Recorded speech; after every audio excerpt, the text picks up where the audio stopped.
Bueno, vamos al aire. La más cordial bienvenida para todas, para todos.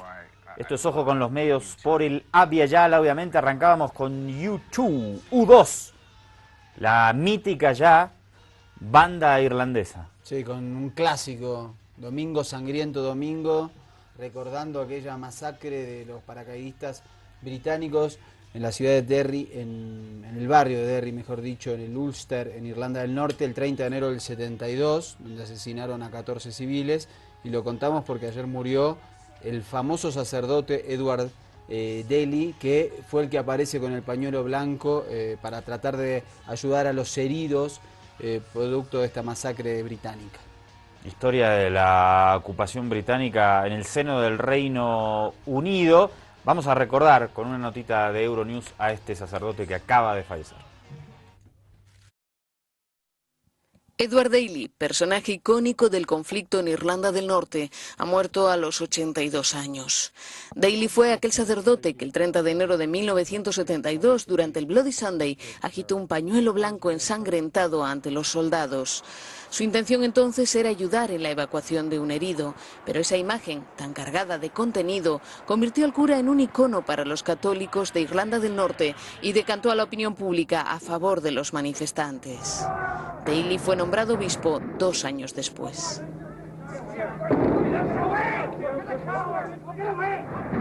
Durante el llamado Bloody Sunday, los soldados abrieron fuego contra los manifestantes que desfilaban en Derry. Murieron 14 personas. Bueno, recordemos que hay una histórica lucha del pueblo irlandés por independizarse de Londres, de Inglaterra, y en este marco ya desde la década del 30 comienzan a insurgir algunos movimientos urbanos, pero de guerrilla urbana contra la ocupación británica. El más conocido se va a transformar ya en los 60 en el IRA, o el ERI, el Ejército Republicano Irlandés, que firmó hace muy poco, ¿no? Un tratado de... Sí, firmaron un acuerdo de paz con los sectores unionistas y comparten un gobierno unidad. Es un conflicto además religioso, donde la población protestante unionista, quiere seguir atada al Reino Unido, y la población católica quiere anexarse a Irlanda, que sí ha logrado su independencia. Un conflicto muy añejo y que efectivamente a partir de la década del 20 empieza ya con acciones armadas. En el caso de lo que ocurrió en el barrio de Derry, fue una marcha por los derechos civiles, porque justamente el gobierno británico en el Ulster en ese momento lo que había hecho era encarcelar sin juicios previos, sin ningún tipo de cerrojo judicial a militantes independentistas. Hay una película que es de Michael Collins. Excelente película, se llama también Domingo Sangriento. Que hace el actor, ¿cómo se llama? El que ahora hace todas unas películas malísimas que quiere hacer el Rambo y le sale mal. Sí, ya sé quién dice. Bueno, vamos a aprovechar sí. el nuevo espacio de Mental. La tenés que pasar ahí, sí. Hay mucha cinematografía, hay varias películas que son muy significativas para entender el conflicto irlandés. Vamos a ponerlas en escena pronto en Mental, aprovechando ese espacio. Bueno, vamos a recordar estos hechos del Domingo Sangriento del 72 con otra notita audiovisual, por favor. Imágenes valen más que 1000 palabras.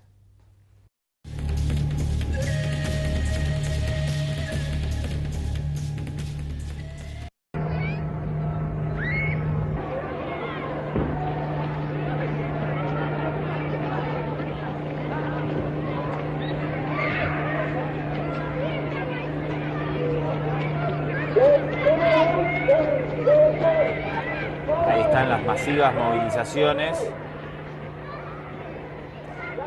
de los católicos, seguramente en las calles de Belfast, ¿será? O de Derry. Derry, sí, en el barrio de Derry, sí. Esta marcha no querían que saliera, que se manifestaran, pretendieron que se quedaran en sus barrios. Recordemos que en el Ulster están divididos los barrios en cuestiones por sus religiones, están los barrios católicos y los barrios protestantes. Ahí comienzan los disturbios. Obviamente que no era una movilización de los grupos armados, era una movilización pacífica. Del movimiento por los derechos civiles, efectivamente, reclamando por la ilegalización de estos grupos, por la detención arbitraria de militantes independentistas. En principio lo que argumentó el gobierno británico era que les habían disparado a estos soldados, por eso intervinieron, lo cual se demostró completamente falso. ¿Cuántas masacres tiene en su haber la corona británica, ¿no? También a propósito de las películas, hay una sobre una famosa masacre inglesa en la India que es espeluznante. En los tiempos de colonialismo británico, Que era la tierra mayor, de Mahatma Gandhi. No sé si era mayor el imperio británico o el español, ¿no? Hay que definirlo territorialmente, era más grande el español, ¿no? Pero bueno, aquí sería en su backyard, ¿no? En el patio trasero la represión. sí, incluso la investigación judicial fue armada para que todos los que participaron, los paracaidistas que participaron en esta masacre dijeran lo mismo, para que se argumentara, se le plantaron armas a algunos de los 14 ciudadanos asesinados, y esto también fortaleció luego de que se conoció la mentira. Sin embargo, los que participaron en la masacre jamás fueron juzgados por este hecho. Esto potenció al ejército republicano irlandés, al IRA, producto obviamente de que se entendió que mediante las protestas pacíficas parecía que no se iba a conseguir la independencia. Y ya en esta época, en la década del 80, comienza una serie de atentados terroristas por parte del IRA, muchas veces en bares, ¿no?, de Londres. Sobre eso también hay mucho material. Y ahí vemos al padre Edward Daly, En medio de la represión. en medio de la represión, de los disparos. disparos. Ahí vemos tratando de llevar a los heridos a esa ambulancia, y el padre agitando ese pañuelo blanco, por lo cual se hizo un ícono independentista. Ahí está, para los que seguramente mucha gente no lo tenía presente, son estos hechos los que inspiraron esa mundialmente famosa canción de U2 de Bono, que comenzó a sonar ¿cuándo? A principios de los 80, pero no me acuerdo el año exacto. Sí, a principios de los 80. Fue una canción de los primeros discos de U2, y emblemática, ¿no? De a ese los que periodo. tenemos entre 30 y 50 es un tema que desde muy chicos hemos compartido. Y es muy interesante la cinematografía, la bibliografía que hay respecto a este hecho. También Ken Loach hizo una película muy linda que es El viento que acaricia el Prado, que tiene que ver más que nada con las decisiones del IRA en el año 20, entre las decisiones de corte armamentístico y corte un poco más pacífico. Ken Loach es otro para mental, ¿eh? Bueno, mucho material que se va sumando ahí. Pasamos a la etapa del día, por favor, nos vamos a Uruguay.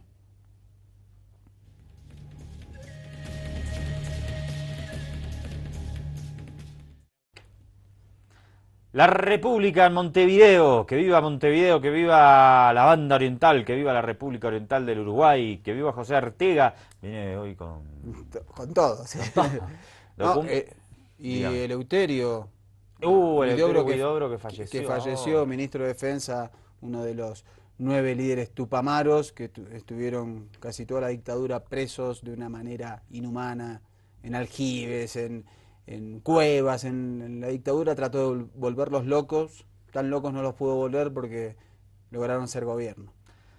Bueno, pero la noticia nos llevaba a un tema que tiene que ver con Mercosur. Documento oficial prueba el boicot de Brasil a Venezuela. ¿A qué se refiere exactamente? Sí, lo que descubrió este periódico uruguayo es que aparecen en los documentos oficiales del Ministerio de Relaciones de Brasil información o resoluciones que le piden a las diferentes áreas comerciales o bilaterales con Venezuela que no mantengan ningún tipo de relación, que mantengan relación a cero, que sean fríos en eso. La estela de nuestro amigo José Serra.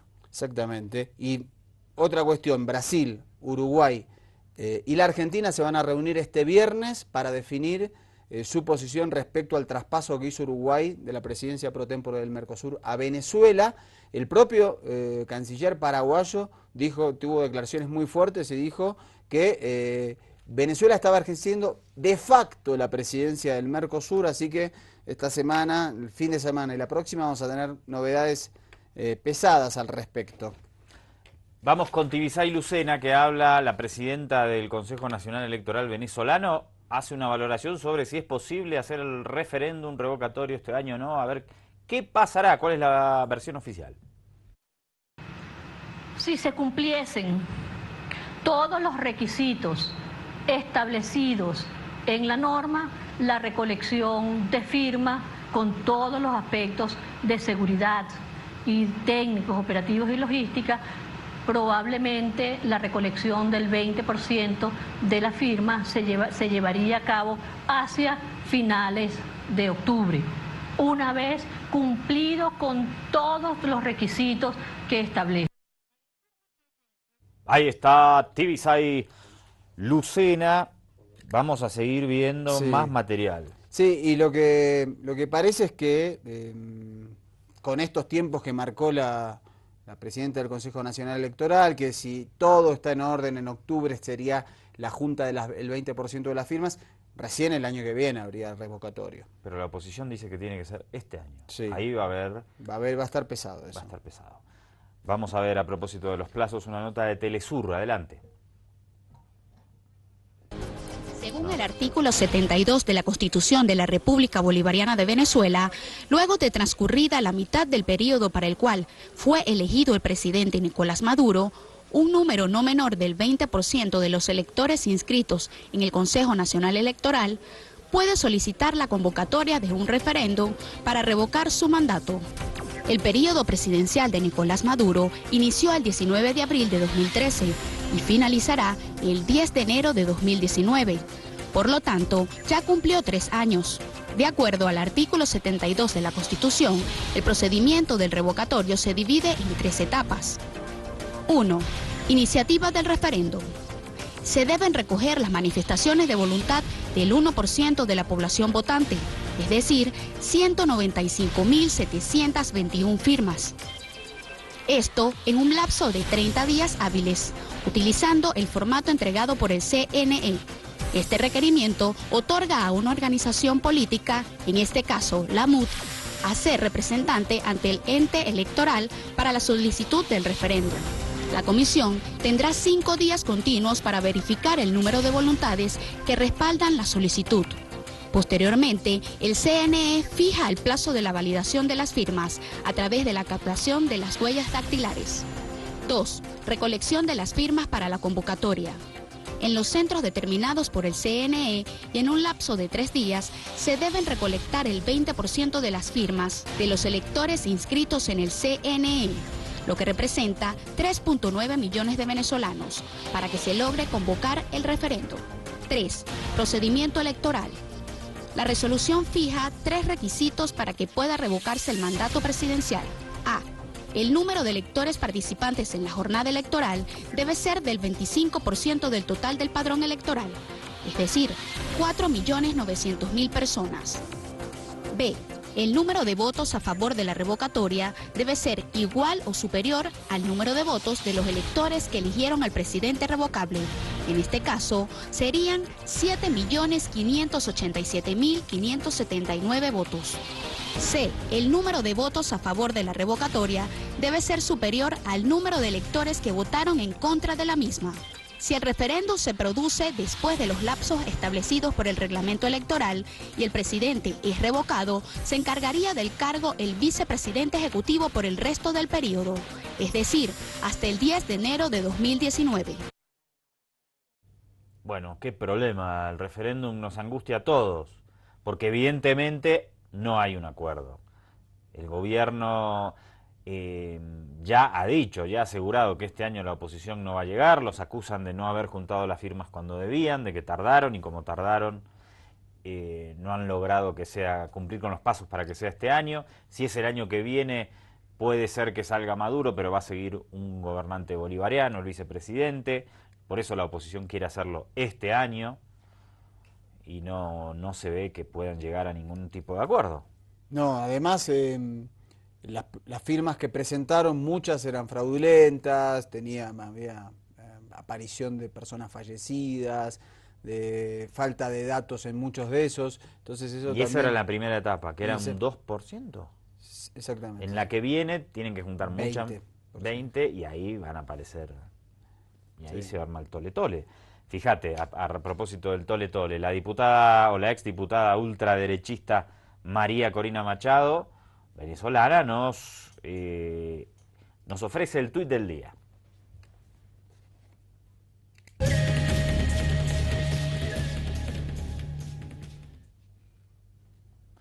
María Corina Machado, hace mucho que no hablamos de ella, ¿no? Exdiputada, Sí, venía medio desaparecida. ultrafinanciada por Estados Unidos, titular de una ONG que ponía en duda la legitimidad de las elecciones durante muchísimos años. Entonces era una destacada integrante de la sociedad civil, desde una posición absolutamente neutral mientras se sacaba fotos con George Bush. Luego se clarificó un poco y entró como diputada opositora. Siempre con un discurso ultra anticomunista que remite muy parecido al de Sánchez Berzaín. ¿Acá qué dice, doctor? Habla sobre justamente las declaraciones que dio Tibisay Lucena, presidenta del Consejo Nacional Electoral venezolano. Ajá. No puedo leerlos, sino... Dice, gracias. ¡Excelente! La declaración del Consejo Nacional Electoral, 2016 o 2017, Venezuela se revela. Es la hora de la desobediencia cívica nacional. Si impiden el régimen revocatorio en 2016, procede la desobediencia cívica nacional. Bueno, ahí está. Vamos a ver. Ya hubo llamados de algunos dirigentes opositores como Leopoldo López, que han generado muchos muertos después de las elecciones, de las últimas elecciones presidenciales. Esperemos que esta vez pueda dirimirse de otra manera este conflicto. Pasamos a Ecuador, por favor. Rafael Correa desestima volver a candidatearse. Lo vemos. ¿Usted se presentaría otra vez? No. Mi decisión está tomada. Le agradezco mucho a los jóvenes. Qué mayor satisfacción para un político que, pese a que hay un candado constitucional, tiene que ser ratificado por la Corte Constitucional todavía, pero la enmienda está con esa transitoria, que los que tenemos 2 reelecciones no podemos presentarnos una tercera. Pese a mi pública negativa a ser candidato, pues los jóvenes insisten. ¿Qué mayor satisfacción para un político? Más aún viniendo los jóvenes. Y por supuesto, y por si acaso ya han recogido más de 900.000 firmas, ya van por más de 1 millón. Es increíble, y en mucho menos tiempo de lo que establecía, les daba la ley, la normativa. Eso pues es un sano orgullo que uno tiene y un inmerecido reconocimiento que uno recibe. Mi gratitud a los jóvenes, ¿no? Pero mi decisión está tomada y lo importante es que se realice la revolución. Tenemos la fe en nuestro pueblo que así va a ocurrir y que continúe este proceso que ya es leyenda, un proceso histórico que realmente ha cambiado nuestro país. Elecciones en Ecuador, presidenciales, enero de 2017. Rafael Correa confirma que no corre. No, porque empezaron muchos sectores de Alianza País, sobre todo sectores juveniles, a juntar firmas, juntaron 1 millón, importante, un número importante, un país de 14 millones de habitantes, para que se presente, y ratificó esa enmienda que propuso Rafael Correa hace unos meses, de que quienes tengan 2 periodos en cualquier cargo electivo en ese país no puedan presentarse un tercero. Bueno, los procesos de cambio todos, necesitamos fuertes liderazgos para renovar a nuestros presidentes. Esto no es atacar la figura de los líderes, sino apuntar a la construcción de un sistema, no solo de líderes individuales. Claro que es dificilísimo, porque que aparezca o construir, no creo que mucho en la construcción de un líder. Creo que los líderes nacen. Y es difícil cuando se encuentra un líder histórico en cualquier país decir, bueno, ahora viene Juanito y lo reemplaza. No, es difícil, no es nada fácil. Es muy complejo. Entonces, pero me parece que esa es una contradicción fuerte, ¿no? Porque también es necesario que nuestros procesos tengan diferentes liderazgos y no sea una sola la figura, para eso, para que lo que tengamos sea un sistema progresista y no solo un líder un líder que marca una época y después se terminan esos procesos. Bueno, ¿hacemos un corte? Cortecito. No debemos caminar, no estamos solos, no debemos acompañar y Javier Ayala, nunca nadie nos parará, hijo de calle, nadie nunca nos detendrá. Estoy solo del lado de la gente nací solo. Segundo bloque de Ojo con los Medios, vamos a hablar de Brasil. Yo aprovecho para saludar a mi amigo Luciano Cordeiro, que siempre nos sintoniza desde Mogi Mirim, ahí a 160 kilómetros de Sao Paulo, y le felicitó por el programa de anoche, por la cobertura de la represión. Que allá los medios dicen no... No, es que hay... El Comité Olímpico, en una decisión insólita, prohibió cualquier tipo de manifestación, como la que te mostramos atrás nuestro, que diga foratemer en los estadios, en ningún espacio de los Juegos Olímpicos. Hoy un juez le dijo, eso no se puede hacer. La gente tiene derecho a manifestarse donde quiera, pero un amigo que está en los Juegos Olímpicos me dice que no se ven manifestaciones y cuando se ven los retiran de los estadios con la fuerza pública. A propósito, se siguen los pasos para llevar adelante el juicio político contra Dilma Rousseff. Vemos el último gracias a CNN. Sin duda alguna, una cosa acaba intoxicando a la otra. El ambiente olímpico que estamos viviendo ya desde hace días aquí en Río de Janeiro, pues está eclipsado de alguna forma por momentos por esta nube de la crisis política que atraviesa el país y que ya sin duda alguna entra en su recta final con esta votación, sin duda alguna muy crucial, la de hoy en el Pleno del Senado, en la cual pues es la antesala, digamos que la penúltima votación antes de que la destitución definitiva de la presidenta suspendida Dilma Rousseff se termine haciendo efectiva, como bien dices, a final de este mes. Efectivamente, hoy la Cámara Alta lo que hace básicamente es votar el informe presentado por el senador, instructor o relator, como se dice aquí en Brasil, Eduardo Anastasia, en la cual pues se viene a decir que Dilma Rousseff incurrió en un delito de responsabilidad fiscal, él la acusa incluso de traición a la Constitución brasileña, y que se traduce básicamente en haber pedido créditos de forma irregular a bancos públicos brasileños sin el aval, por supuesto, del Congreso, tal y como estipula la Constitución, con el objetivo, según insistimos, según dice la denuncia, de maquillar, de mostrar una realidad edulcorada, maquillada, cuando en realidad lo que se vivía aquí en Brasil era una crisis económica rampante. Bueno, sobre esto es sobre lo que se va a juzgar a la presidenta Dilma Rousseff, sobre lo que versa la votación de hoy y sobre lo que ahora mismo estamos a la espera de que los senadores acaben de pronunciarse uno por uno. Recordemos que cada uno tiene 10 minutos para pronunciarse, para proceder a la votación definitiva. Del presidente de la Corte Suprema, del Tribunal Supremo, Ricardo Lewandowski, que al inicio de la sesión pues básicamente venía a subrayar la gravedad de la situación política que atraviesa ahora mismo Brasil. Empiezo destacando que el Senado se reúne hoy para ejercer una de las funciones más importantes previstas en la Constitución, decidir sobre el juicio político del jefe de Estado, en este caso de la presidenta Dilma Rousseff, por la supuesta comisión de delitos sujetos a su destitución. Se necesita el aval hoy, previo del plenario del Senado, para que esa última fase llegue a su ejecución, como decimos, en cuestión de semanas. Según lo que avanzan los diferentes medios brasileños, esta mayoría simple ya existe. Hay 44 senadores, según por ejemplo el sondeo realizado por el diario Carioca o Globo, que ya están dispuestos a bajarle el pulgar hoy a la presidenta Dilma Rousseff.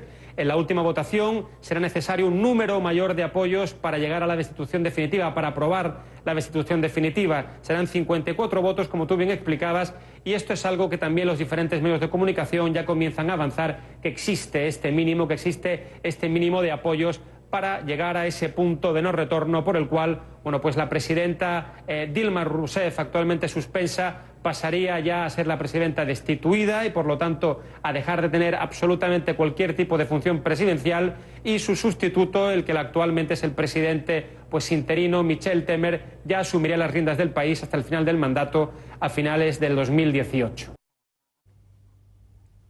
Le voy a decir quién me va a causar la mayor decepción, creo que usted ya lo va a anticipar. si en el Senado vota a favor de la destitución de Dilma Rousseff?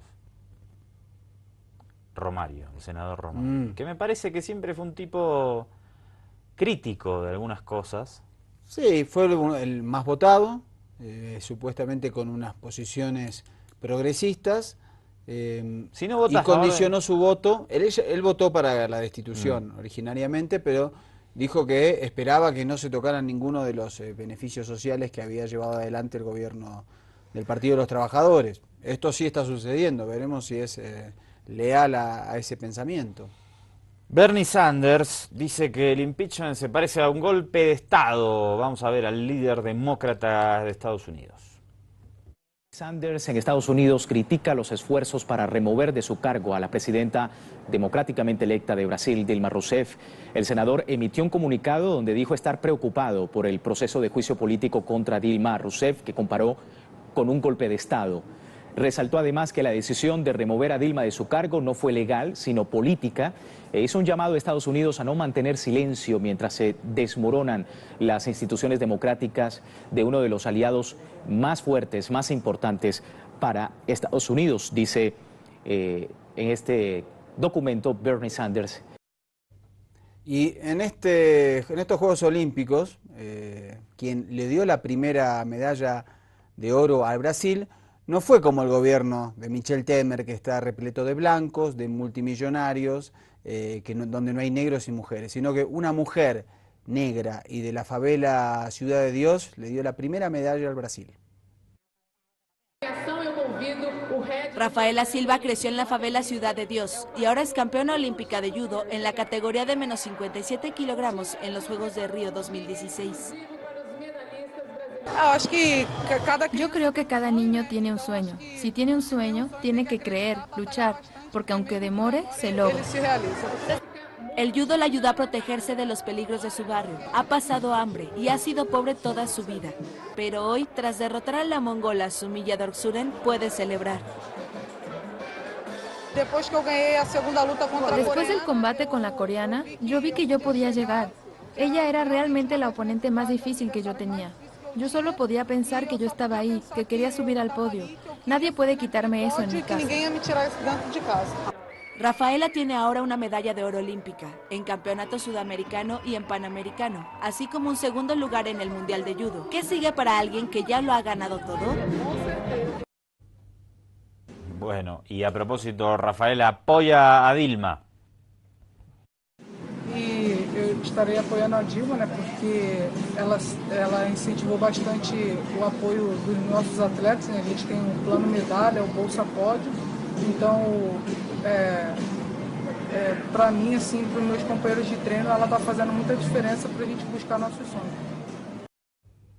Y estos chicos que vas a ver a continuación se recontra merecen estar también en estos Juegos Olímpicos. No lo están, pero míralos.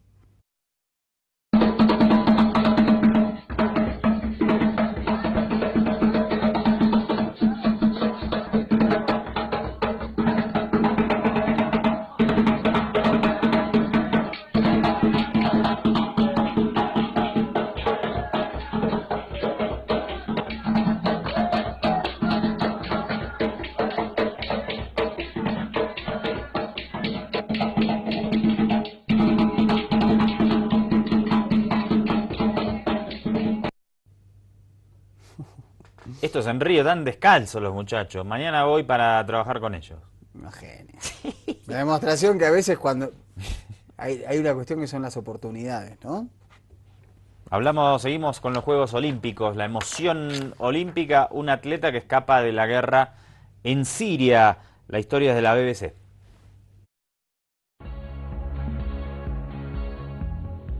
When you are in the water, you don't think about anything. You just through all your problems or everything that's happening over the water, you know, and it's a completely different world to me. Sometimes the water was cold, or we didn't have anything to warm it up, or there was a bombing or something like that, or the streets are like dangerous, so sometimes we couldn't train.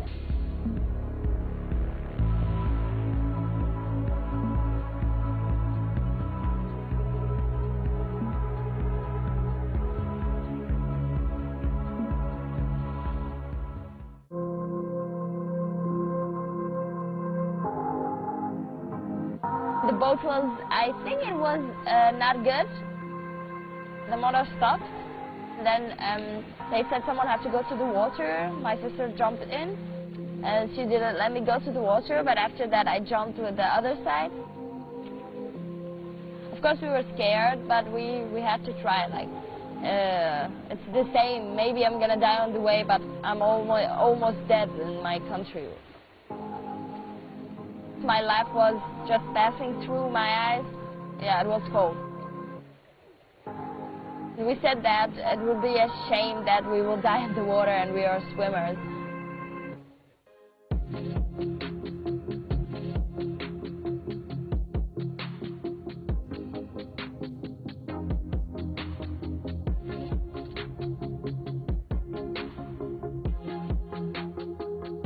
In the camp there was a really nice man who was translator. He's from Egypt, actually. I told him that I'm a swimmer, I did that, I went there. And he was like, really? You will be a good swimmer? And I was like, yeah, I swear, just find me a club. And then he found us a club, and then we came here, they saw our technique, and it was good. So they accepted us.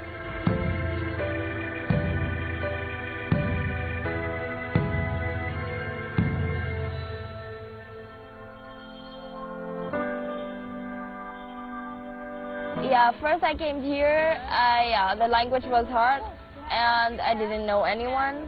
Yeah, after that I learned people slowly. You look much more nice than me. For the short time she's learning German, she's quite good. Sometimes it's hard for her to pronounce like some words, but I think... Like, yeah, it's the name of street. Yeah, it's like a famous shopping street, it's called Schlossstraße. I have friends, my school, I'm going out, I have my family too. Yeah, it's going back, but it will never be like my home country, but it's amazing too. Yeah, I want to be an inspiration for everyone, and I want to help refugees.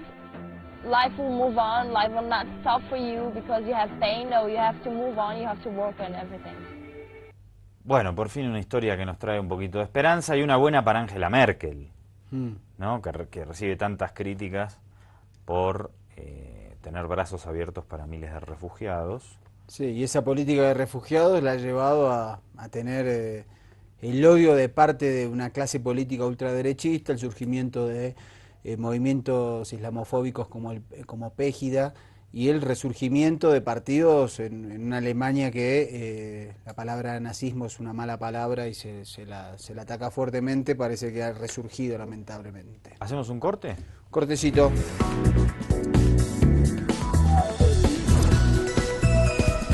Debemos caminar, no estamos solos, no debemos acompañar y Javier Ayala. Nunca nadie nos parará, hijo de calle, nadie nunca nos detendrá. Estoy solo del lado de la... Bueno, doctor, le comento que el fin de semana estuve en la playa. ¿Ah, sí? Sí.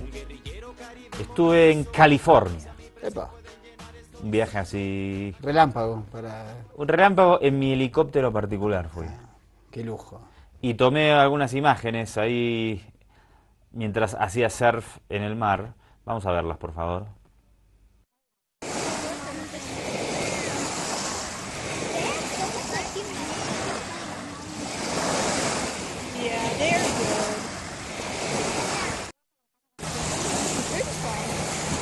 Getting out. They're coming towards us. Step back. Norma, paso para atrás.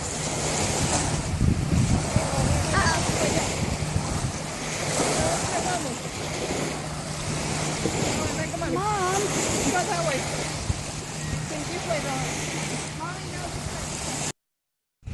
Mamá osa y sus 2 sesnos. Ya se dieron un chapuzón en el Lake Tahoe. Y ahora van nuevamente al bosque. Esto es maravilloso, Dios.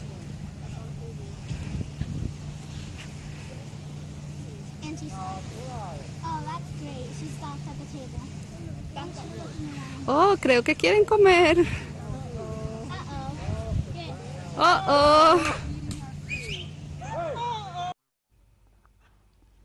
¿Qué tul?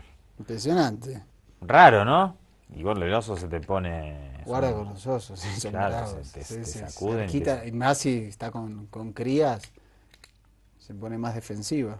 El otro día te dijimos que después del intento de golpe en Turquía, seguro que Erdogan se iba a dar una vuelta por Moscú y se iba a reunir con Putin. Y a propósito, eso sucedió hoy. Televisión Española nos informa. Se les ha comparado hasta la saciedad por sus tintes dictatoriales, por su nacionalismo a ultranza y su populismo. Ahora se declaran socios necesarios, aunque se han llegado a mostrar como enemigos irreconciliables. Siria fue la causa de su distanciamiento. En noviembre del año pasado, Turquía derribó un cazabombardero ruso en la frontera siria y además uno de los pilotos fue ametrallado cuando descendía en paracaídas. Putin, que ha jugado en casa en este primer encuentro de la reconciliación, es quien ha dicho que hay que volver a los tiempos anteriores a la crisis. Erdogan, por su parte, ha confesado que su llamada justo después del fallido golpe de Estado del 15 de julio significó mucho psicológicamente para él. Empezarán por levantar las sanciones que ambos se aplicaron mutuamente, reanudarán en breve los vuelos charter e impulsarán el Turkish Stream, el gaseoducto que llevará gas a Turquía a través del Mar Negro. 4 horas cara a cara han bastado para hacer también frente común ante Europa. Moscú distanciado desde la adhesión de Crimea, Ankara descontento porque la UE no libera de visados a sus ciudadanos. Dicen que lo suyo es el eje de la amistad. Cambia, todo cambia, dijo alguna vez Violeta Parra. Sí. Y lo inmortalizó. Y en política no hay enemigos tan enemigos que no pueden ser tus amigos y amigos tan amigos que no pueden volverse tus enemigos. Esto es la alta política, la altísima política, ¿eh? Sí. Da para que aparte charlemos. con la guerra fría que tuvieron por el tema sirio, Turquía y Ankara y Moscú, increíble. Es la demostración, ¿no? Bueno, da para que hablemos un rato largo de este tema, pero nos tenemos que ir ya. Donde sí estuve fuera de chiste el fin de semana haciendo promoción del turismo en Bolivia fue en los bañados del Isósog, cerca de la capital de Santa Cruz de la Sierra, en la región chaqueña. Visiten el Parque Nacional, visiten los bañados del Isósog.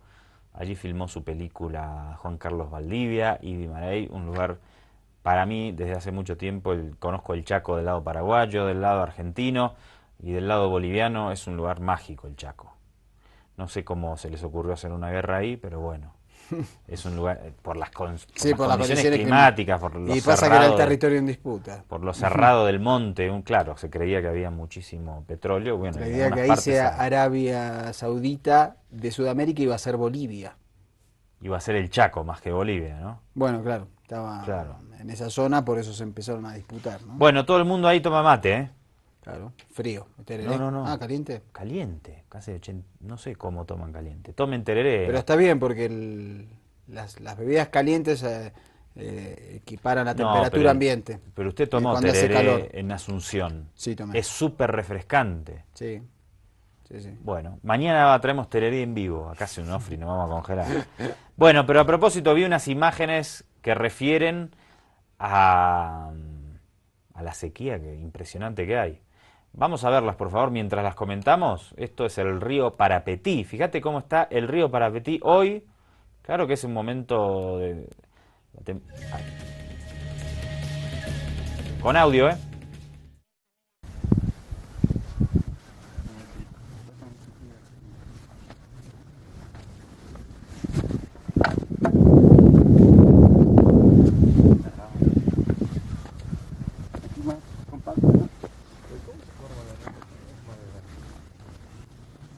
¿Es un río? Eso era un río, va. Es un río, cuando llueva se va a volver a llenar, pero mirá cómo se seca. O cómo está de seco ahora, no siempre tiene que secarse de esa manera. Como 1 kilómetro de dunas, como si fuera el desierto del Sahara. Claro. Mientras no se vuelva a llenar cuando lo pasaron, ¿no? Mientras no venga un turbión, que vienen, obviamente. Bueno, visite todas estas regiones de Bolivia y todas las que pueda. Hay que conocer el país. Ahí estuvimos pasando el fin de semana, conociendo una región de las tantas mágicas que tiene el Estado Plurinacional de Bolivia. No llegan turistas prácticamente. Falta infraestructura también. Bueno, ahí estaba. ¿Nos vamos? Vamos. Un gusto, doctor. Muy lindo estas imágenes. Nos vemos mañana, muy lindo y muy angustiantes porque está un desierto donde tendría que haber un río. En fin, cambio climático y la gente de ahí por ahora tiene agua, pero en otras partes no había. Llegaba la vía, el tren con un vagón de agua y de ahí la gente saca, no tienen de dónde sacar, no sé cómo va a ser esa gente en los próximos años, décadas para seguir adelante, ¿eh? Este es el gran problema del futuro, el gran problema de la humanidad. Nos vamos, un gusto de acompañarte, somos Andrés Salari y Mariano Vázquez de este lado. Nos reencontramos mañana, si te parece, y tenés el gusto de acompañarnos. Que la pases bien.